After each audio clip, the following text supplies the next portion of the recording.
नमस्कार दोस्तों, मैं अखिलेश कुमार संगम जेएस एकेडमी पर आप लोगों का स्वागत करता हूं।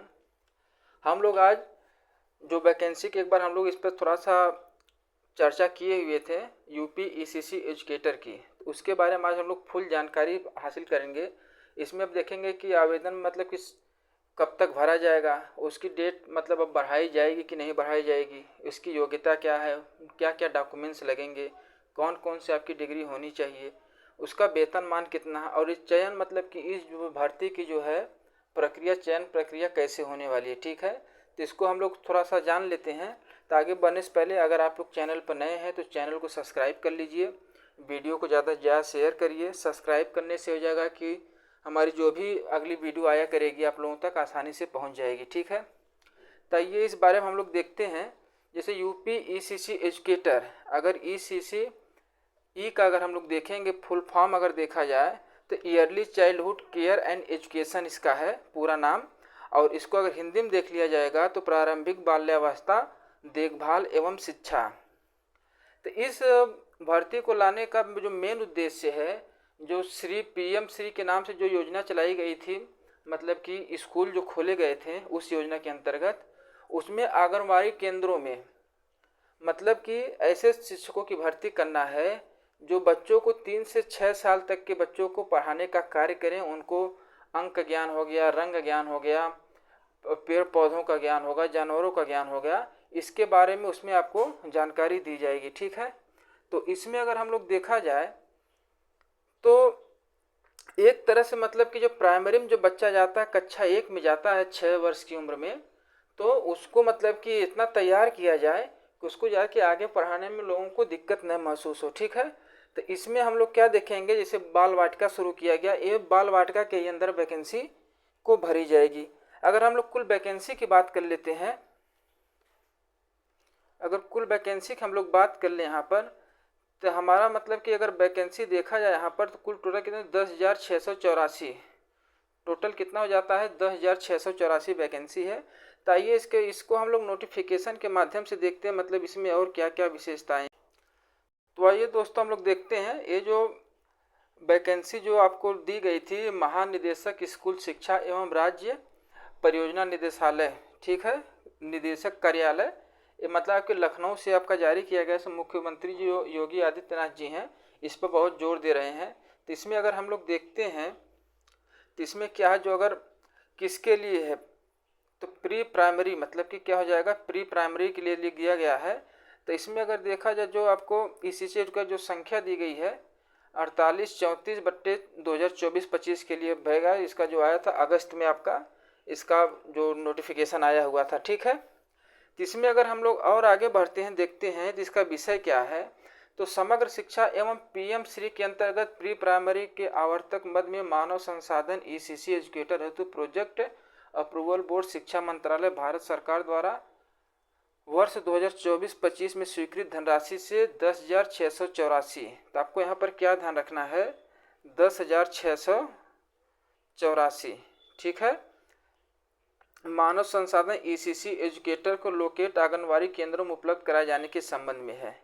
ठीक है, इनका जो मतलब कि जो किया जाएगा ये, तो इनका नियुक्ति कहाँ पर होगी, तो जो आंगनबाड़ी कार्यकर्ता हैं, आंगनबाड़ी जो केंद्र बने हुए हैं हर विद्यालय पर, हर जिले में, हर ब्लॉक में, तो वहाँ पर देखेंगे तो जो आंगनबाड़ी कार्यकर्ता हैं उनके ऊपर से थोड़ा सा बोझ कम करने के लिए इसको मतलब कि किया गया है। ठीक है, और इसमें देख लेते हैं शासनादेश संख्या, इसमें देख लेते हैं क्या हो जाता है शासनादेश संख्या। तो शासनादेश संख्या अगर हम लोग देखते हैं तो ये आपका 68 आपका क्या हो जाता है,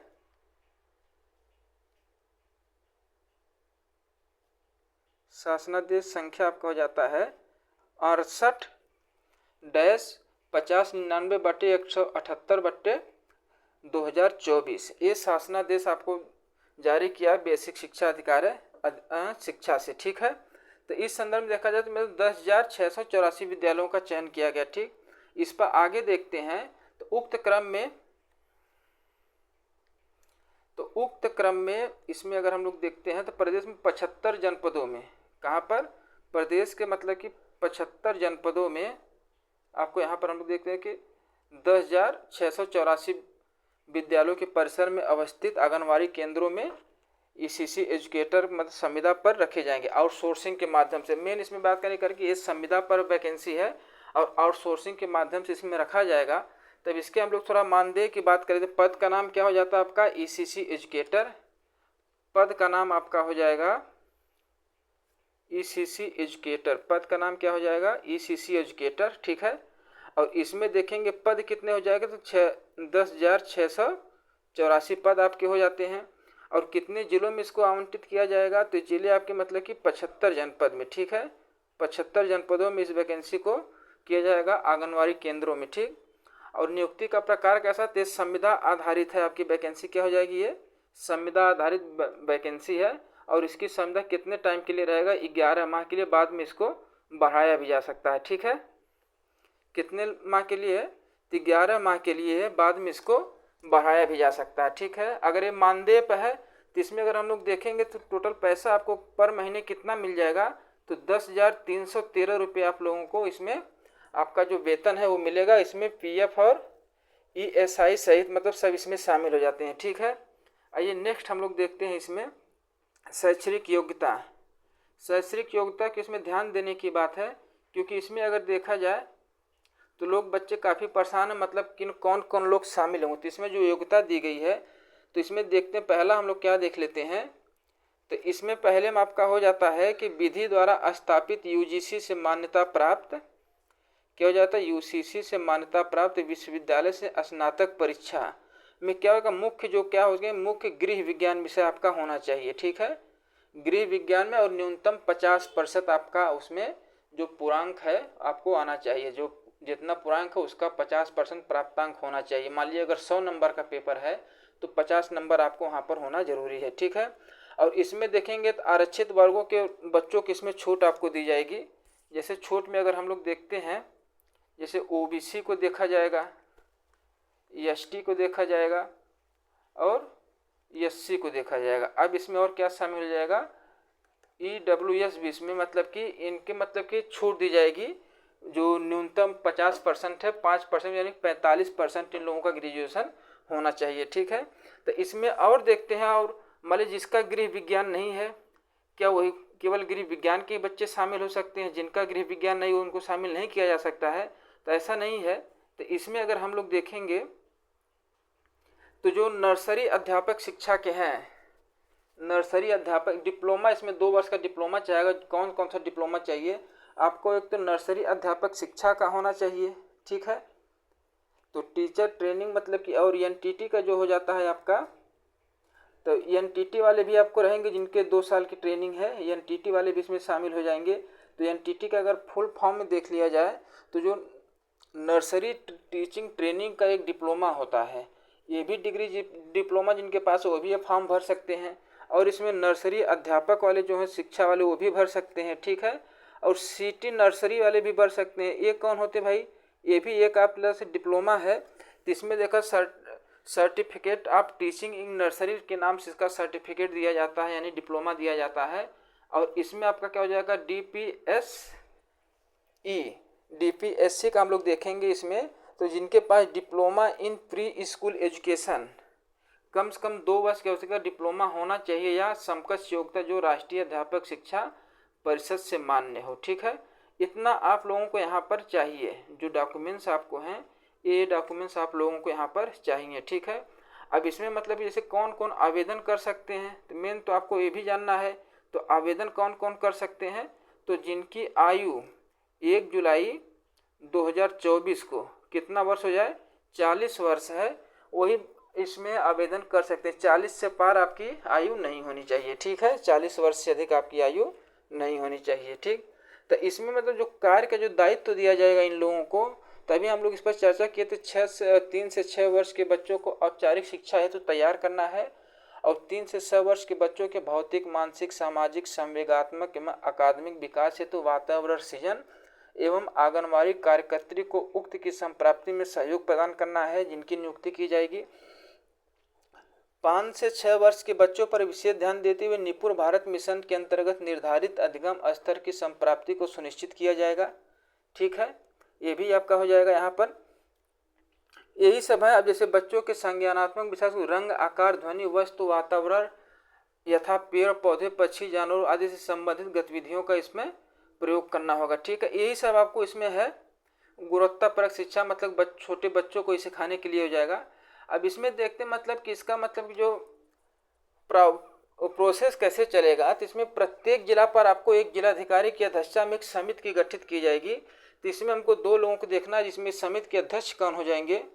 तो आपके जानते हैं जब जिलाधिकारी के अध्यक्षता में होगी तो अध्यक्ष आपका क्या कौन हो जाएगा, यहाँ पर जिलाधिकारी ही इसके आपके अध्यक्ष हो जाएंगे। ठीक, और इसमें जो सचिव होंगे जिला बेसिक शिक्षा अधिकारी होंगे, जो इसमें सचिव जिनको बनाया जाएगा।